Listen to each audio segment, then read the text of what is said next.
Mas o que eu estou querendo dizer é que Adão, ele não tinha aquele momento específico para dobrar os seus joelhos e, Pai, eu quero te pedir isso, eu quero... Não, era algo natural. Ele sabia que Deus vinha na direção do dia. Havia já um ambiente criado, construído.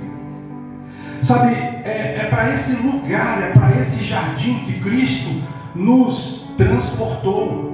Ele nos levou para esse jardim, para esse lugar de intimidade, aonde eu e você temos total acesso e nós podemos entrar. Esse jardim se chama presença de Deus. E ela está disponível em qualquer lugar. Porque nós podemos achar que a nossa vida com Deus, ela está baseada apenas nas orações que nós fazemos durante os dias. Não tem no final da noite, quando você vai orar, e você já tem aquela lista de pedidos: Senhor, eu te peço que o Senhor guarde a minha casa, eu peço que o Senhor faça isso para mim, que o Senhor me livre de todo mal. Aquela oração que você sempre repete. Eu vou te fazer a pergunta que Deus me fez. A Bíblia diz que o anjo do Senhor, ele acampa ao redor do que o teme. Então, não é a sua oração que vai trazer proteção para você. É o temor. Se há temor, o anjo do Senhor está ao seu redor. Se não há temor, sua oração são só palavras. Só palavras. Já muda o conceito da nossa oração. Porque Jesus repreendeu os fariseus que falavam, repetiam as suas orações, já estavam ensaiadas. Era todos os dias aquelas orações, lembrando a Deus como se Deus tivesse amnésia. A Bíblia diz que antes que você abra sua boca para falar, ele já sabe. Olha aí. Então isso significa que, se nós precisamos voltar ao jardim, então você deveria começar a sua oração assim: Senhor, eu acordei hoje às 7 da manhã, escovei o dente, estava bem com sono, sentei um pouquinho, cochilei, mas logo me despertei porque tinha que ir para o trabalho. E aí eu peguei um ônibus, sentei do lado de uma pessoa, cheguei no serviço tal hora, alguém tentou me irritar lá, mas eu aguentei. E aí o dia foi passando, e aconteceu isso, ao meu dia eu almocei, e aconteceu isso, alguém me ligou contando um problema, eu não tive paciência e me estourei. Relacionamento com Deus.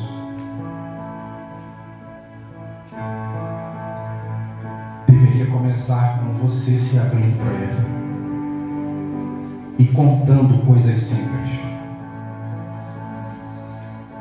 Ele não quer a sua oração poderosa do xaramaná e do mistério. Ele quer a simplicidade. Estou falando para você o que Deus falou comigo. Compartilhei isso com vocês na nossa reunião de homens, não foi? Simplicidade nas palavras é o seu dia, porque são esses impulsos que nós temos durante todos os dias que precisa ser dominado, precisa ser controlado, e eu preciso expor para Deus aonde moram as minhas dificuldades, sim, mas eu preciso contar para Deus o meu dia, os meus planos, os meus sonhos, porque é isso que nós fazemos com um amigo. E muitas das vezes nós não fazemos isso com Deus. Se eu cometi um pecado 8 horas da manhã, fui arrogante com alguém,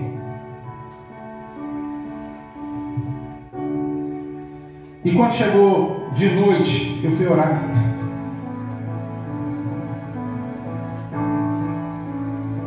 eu posso te garantir que você não vai lembrar desse detalhe.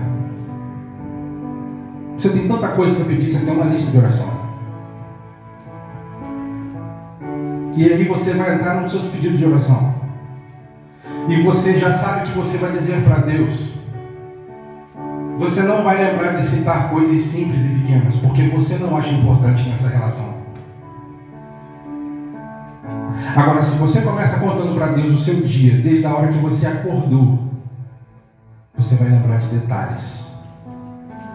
Tem pecados que nós cometemos e eles estão acumulando, porque nós não pedimos perdão por eles.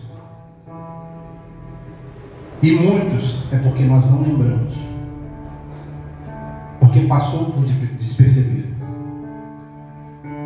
Mas quando nós temos esse hábito de expor para Deus o nosso dia, abrir, rasgar o coração, falar para Ele o que está acontecendo, sabe, os pensamentos. Nós sabemos que uma das testemunhas que vai se levantar contra nós nos últimos dias são as nossas palavras. Mateus 11, se eu não me engano, ou 12, 37, vai dizer a respeito disso, que as nossas palavras, nós teremos que dar conta de todas elas.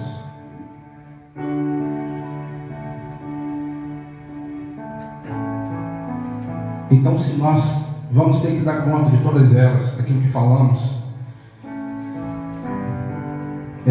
nós poderíamos diminuir a cota daquilo que vamos ter que prestar conta. Tendo uma intimidade com Deus, onde a nossa vida vai se transformar numa vida transparente para Ele. Irmãos, eu estou falando para vocês aqui algo que o Espírito de Deus tem chamado a minha atenção. Para quê? Para não estar no piloto automático, porque tem muita gente que se acha tão santo que acha até que a sua vida com Deus não precisa de ajuste. Depende de quem está falando com você. Se for fulano de tal, aí sim. Não. Se tem uma voz que nós precisamos ouvir, é do Espírito Santo. E o melhor ambiente para você ouvir a voz de Deus é no ambiente que Deus cria. E o ambiente de Deus se chama intimidade. Esse é o ambiente de Deus. E o problema é que Adão caiu no ambiente que Deus criou para ele. Porque quando nós deixamos de ouvir a voz de Deus para ouvir a voz do coração, para ouvir a voz de terceiros, é isso que acontece.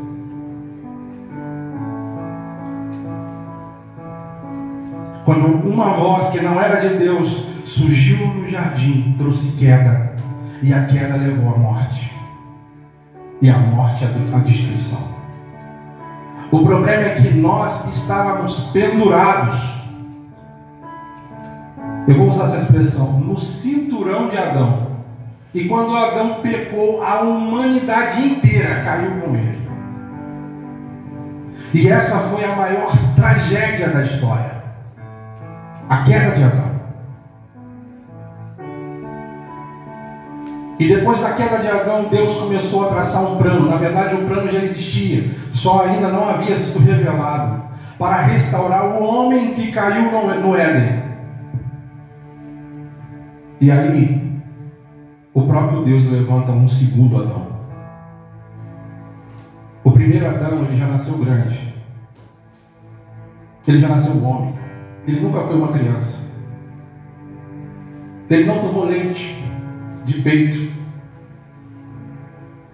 Ele não foi gerado no ventre. Mas o segundo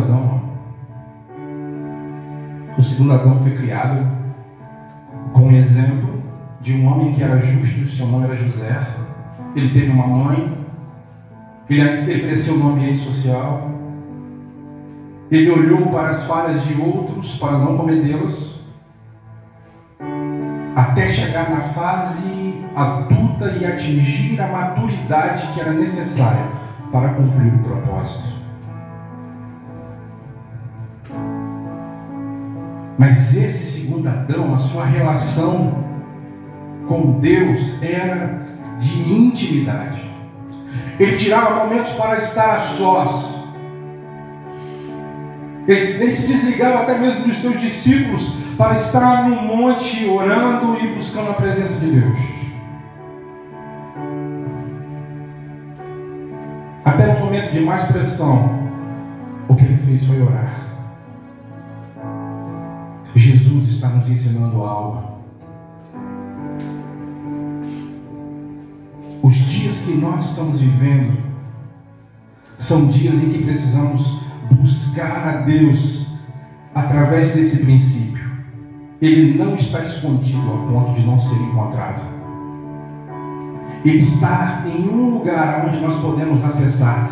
Buscar-me-eis e me achareis, quando me buscardes de todo o vosso coração. E ele disse que ele vai mudar a sorte. Ele disse que os pensamentos dele são pensamentos de paz, para dar o fim que desejares.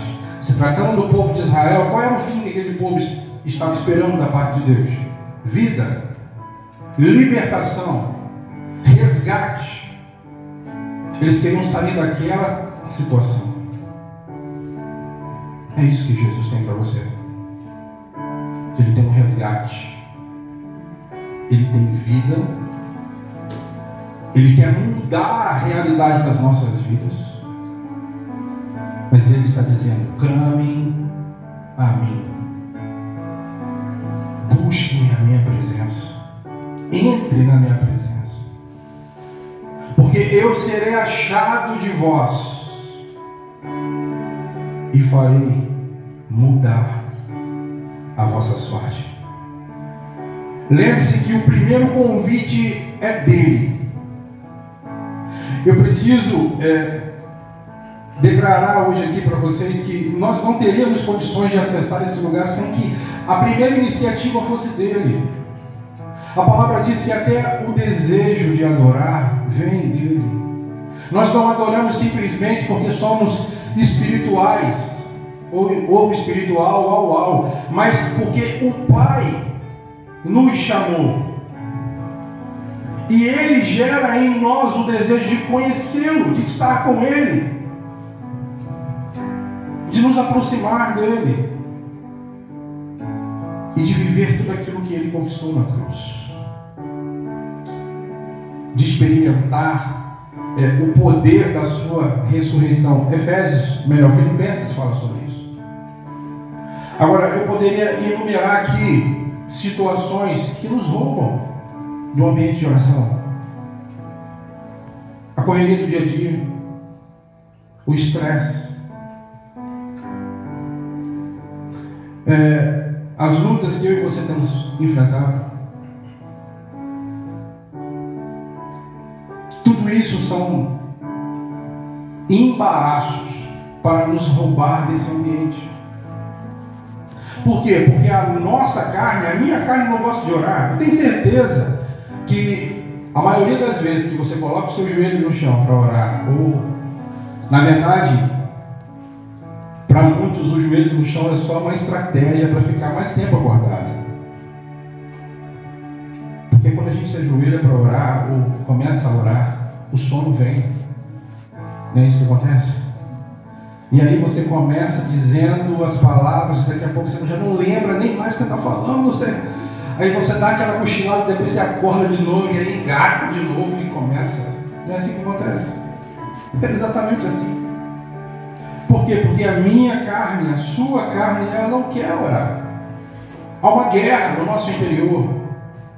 Há uma luta sendo travada de dia e de noite. Para quê? Para que nós não venhamos a entrar dentro daquilo que é a vontade de Deus para as nossas vidas. É por isso que nós precisamos entrar nesse ambiente com Deus.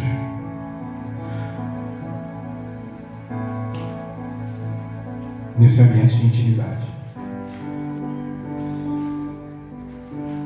E que é acessível para todos nós.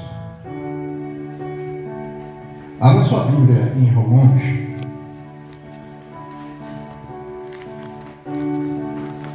Por gentileza. Romanos 8.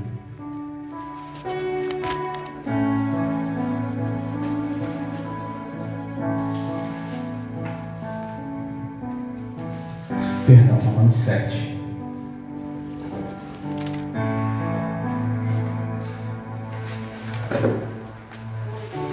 Romanos 7,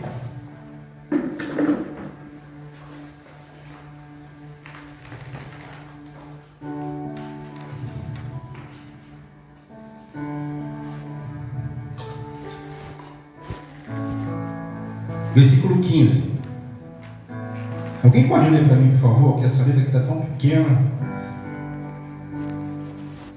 Porque nem mesmo compreendo o meu próprio modo de agir, pois não faço o que prefiro, e sim o que detesto.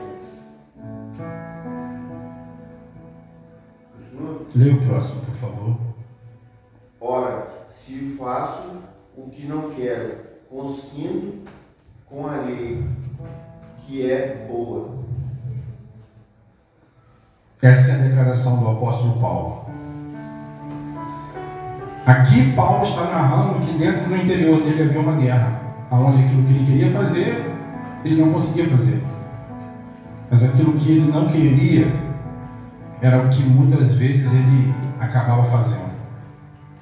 Aí ele chega à conclusão de que dentro dele havia uma lei, e ele vai falar sobre a lei do pecado. E aí ele entende que ele precisa travar uma luta diária contra isso. Aí agora vai para o capítulo 12, por gentileza. Se Paulo tivesse terminado, se a carta aos Romanos tivesse terminado no capítulo 7, talvez alguém até pensaria que Paulo havia se desviado ou não encontrado a solução para aquela crise, porque o homem ficou em crise. Ele vai dizer: miserável homem que sou, quem me livrará do corpo dessa morte? Aí quando chega no capítulo 12, olha o que Paulo vai dizer. Alguém leia, por gentileza. Do 1. Rogo-vos, pois, irmãos, pela compaixão de Deus, que apresenteis os vossos corpos como um sacrifício vivo, santo e agradável a Deus, que é o vosso culto racional. Amém. Olha só, Paulo está dizendo o seguinte, gente. No capítulo 7 eu estava em crise e eu identifiquei que dentro de mim havia uma lei. Dentro de mim havia uma guerra sendo travada. Se você for ler o capítulo 7 todo, você vai ver que Paulo está descrevendo os 10 mandamentos. Mas quando chega no 10º, que fala da cobiça, a cobiça é foro íntimo. Não matarás, não dirás falso testemunho. Os 9 mandamentos, qualquer tribunal da terra poderia resolver. Qualquer juiz. Mas quando chega no 10º mandamento, é foro íntimo. A cobiça ninguém vê. Não tem como um juiz chegar para uma pessoa que está sendo condenada e dizer assim: olha, eu estou te condenando por isso, porque você pensou em fazer. Alguém poderia ser condenado por pensar em fazer algo? Um tribunal humano não, mas um tribunal de Deus é diferente. E foi aqui que Paulo se viu miserável, quando ele se viu de frente com a sua cobiça, com seus maus pensamentos, e ele olhou para ele mesmo e disse assim: eu sou um miserável, porque eu ainda penso desse jeito, porque o meu coração ainda se inclina a isso, ainda que eu não faço, ainda que eu não coloque as minhas mãos, mas o meu coração me condena, porque eu penso em fazer isso, porque eu quero isso. E isso é uma cobiça. Seja lá qual for o pensamento, seja lá qual for a vontade que estava perturbando a mente de Paulo, mas ele identifica que no seu interior havia uma guerra que estava consumindo. E aí ele vai, no capítulo 12, ele vai nos dar uma receita sobre como encarar isso.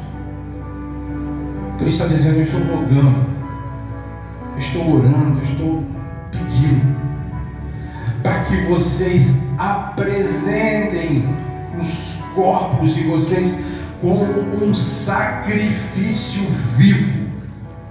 Paulo está falando para um povo que entendia muito de sacrifício.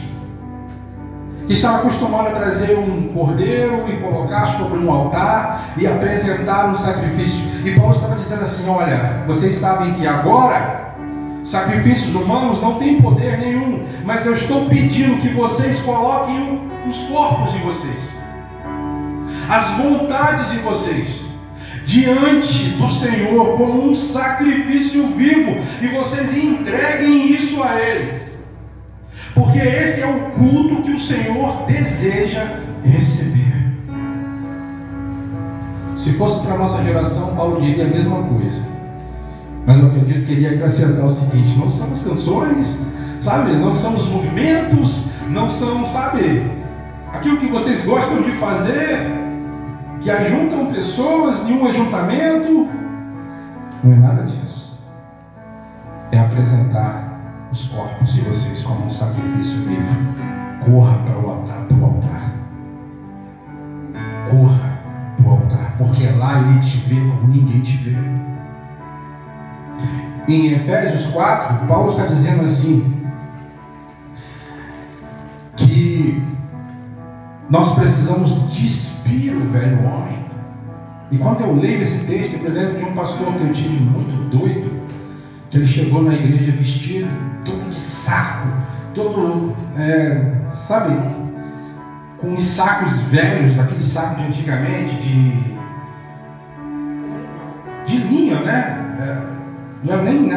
Não era um saco de plástico, era um saco, os sacos de açúcar, antigamente era assim. Era tipo uma linha, sabe? Era uma coisa diferente. E era cinza. E ele chegou na igreja vestido assim. Todo mundo ficou doido, né? Quando viu ele vestido daquele jeito. E na frente de todo mundo, ele estava com outra roupa por baixo, ele foi e arrancou aqui.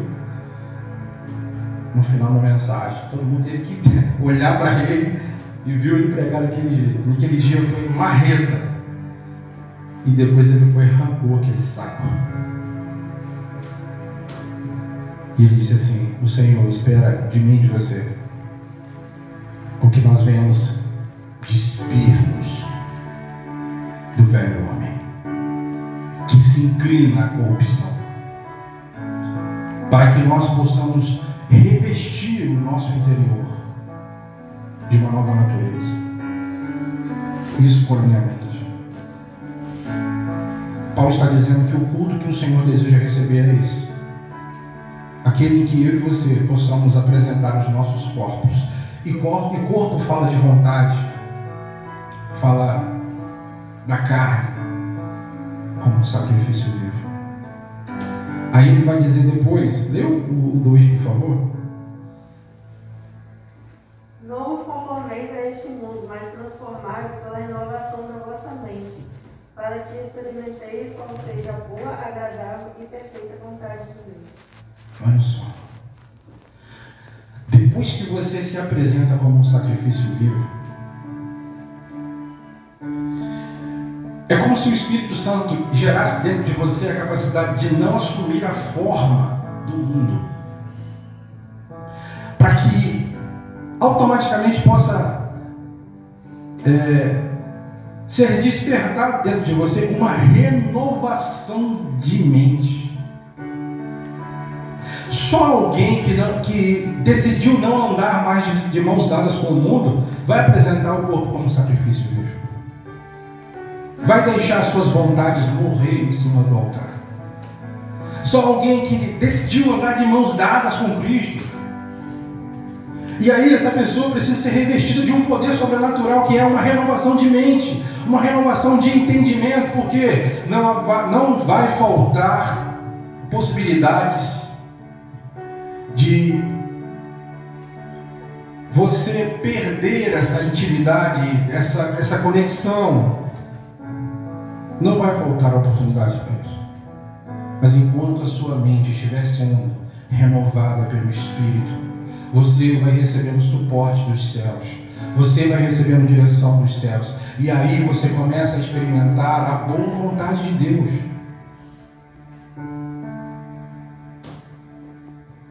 E a boa vontade te empurra para a agradável. E a agradável vontade de Deus vai te empurrar para a perfeita. E é nesse lugar que nós precisamos estar, na perfeita vontade de Deus. É para lá que nós precisamos ir.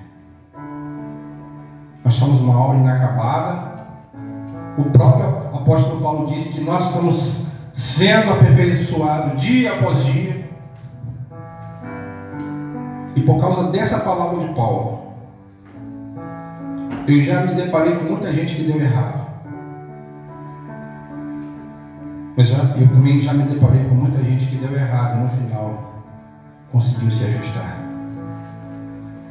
Então eu entendi que eu não posso desistir de ninguém, independente de quem aquela pessoa seja e do que ela esteja fazendo. Nós não podemos desistir de ninguém. Se você já deletou alguém no seu coração, então você não conhece o Evangelho de Cristo. Já teve pessoas que eu quis que Deus fizesse justiça para mim e condenasse a outra pessoa.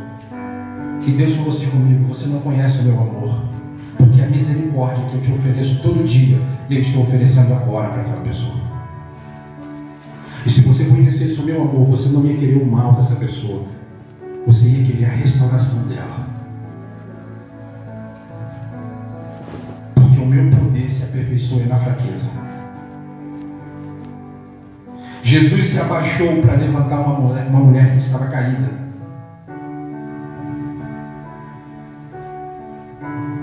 Se abaixou para levantar uma pessoa caída.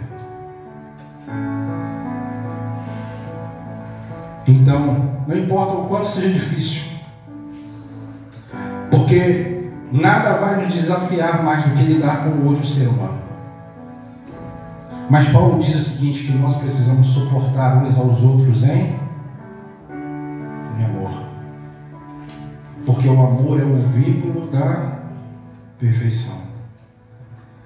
É por isso que os discípulos, quando ouviram Jesus curar um paralítico, não tiveram dificuldade para crer. Quando ouviram Jesus ressuscitar Lázaro, não tiveram dificuldade.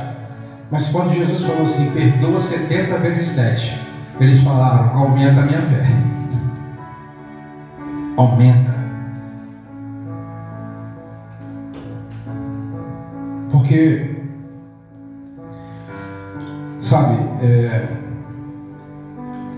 infelizmente, isso acontece até dentro das igrejas. Nós temos uma facilidade muito grande de desistir das pessoas. Muito grande.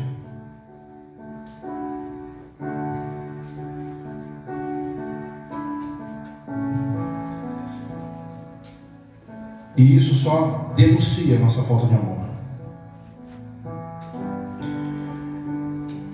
Porque talvez o que nós estejamos vivendo hoje é uma falta de compreensão da totalidade do amor de Cristo. E eu tenho buscado por isso. Deus me ensina. Porque nós somos moldados pelo meio social, pela família. E aí aprendemos sempre o seguinte, né? A dar a quem nos dá. Mas quando alguém pisa no nosso carro, a gente já... Eita, sai daqui. Mas aí esse é o amor terreno. Mas o amor de Cristo é um amor sacrificial. Não dá para entender numa mentalidade humana, Jesus olhando para aquelas pessoas que estavam crucificando Ele, dizendo, perdoa-os. Não dá para entender. Não dá para entender. Às vezes nós podemos até dizer que nós amamos, mas nós daríamos a nossa vida por alguém? Você daria a sua vida por alguém? Você morreria pelo filho de alguém? Você morreria pelo seu filho? Você morreria pelo filho de alguém?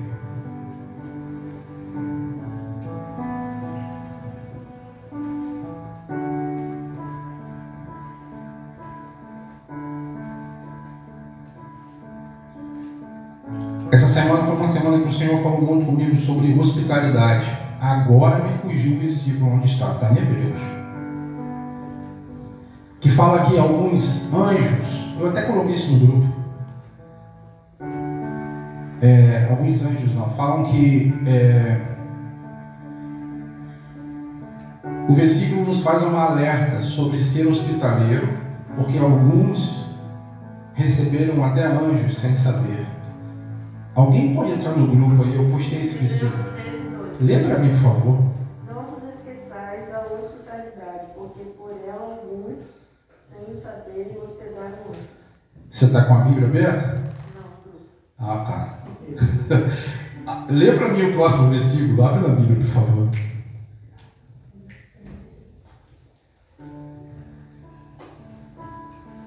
Já estou terminando, gente. Alguns, sem saber, hospedaram anjos. Lembrai-vos dos presos, como se estivesseis presos com eles, e dos maltratados, como sendo-vos mesmo também no corpo. Honrado seja entre todo matrimônio e o leito sem mácula, pois aos devassos e adúlteros Deus o julgará. Seja a vossa vida isenta de ganância, contentando-vos com o que tendes, porque ele mesmo disse: não te deixarei, nem te desampararei. Esse texto, essa semana toda, foi algo que eu refleti muito. Muito. Porque nós precisamos desse amor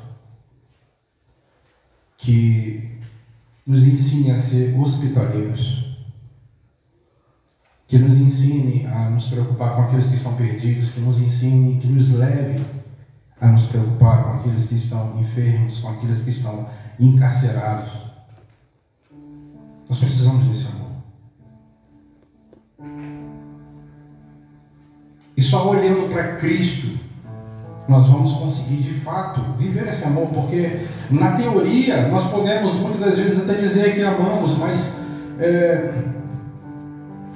Cristo não nos chamou para vivermos uma teoria, mas para colocar em prática o Evangelho. Para colocar em prática. Nós estamos vivendo um período de muitas crises, onde de fato o amor de muitos tem se esfriado. Um período de muita dificuldade, de pessoas como no Afeganistão, que estão vindo para o Brasil se abrigar. E tem pessoas que são hospitaleiras aqui no Brasil e têm aberto as suas casas para isso. E essa semana eu meditei muito sobre isso.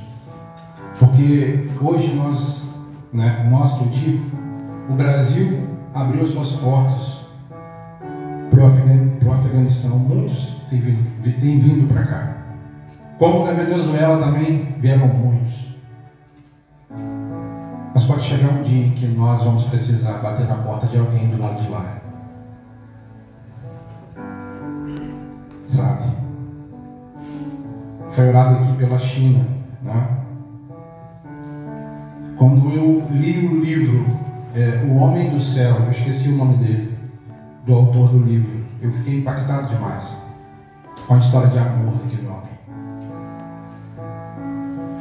De ver relatos como uma família onde o pai e o filho foram presos para que eles pudessem negar a Jesus. E enquanto o filho estava sendo torturado, o pai dizia: filho, morra, mas não negue a Jesus. Morra, mas não negue a Jesus. E aí os soldados foram lá, arrancaram a língua do pai. E antes dele morrer, porque arrancaram a língua dele, ele pegou a sua língua, pingando sangue, e disse, escreveu na parede da cadeia: não negue a Jesus.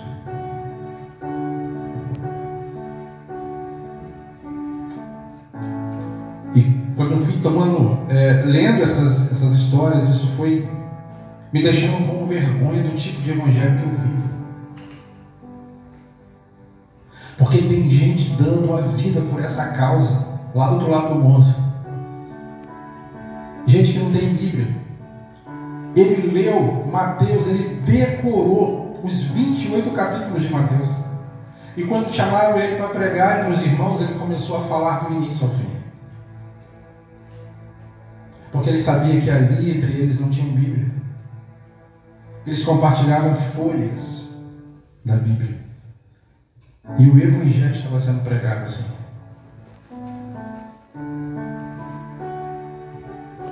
Procure o pastor Mário Freitas na internet.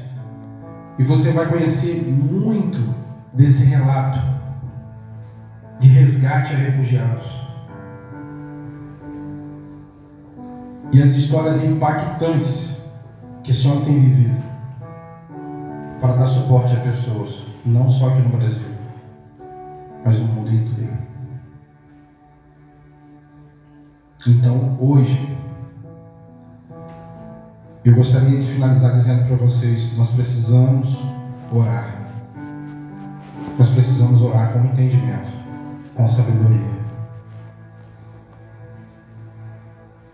E precisamos começar isso gerando um ambiente de intimidade. E eu não estou falando da igreja, eu estou falando da nossa vida. Daquilo que é pessoal. Daquilo que cultivamos diariamente. O Espírito de Deus deseja nos desenvolver para que possamos conhecê-lo ainda mais. Conhecê-lo.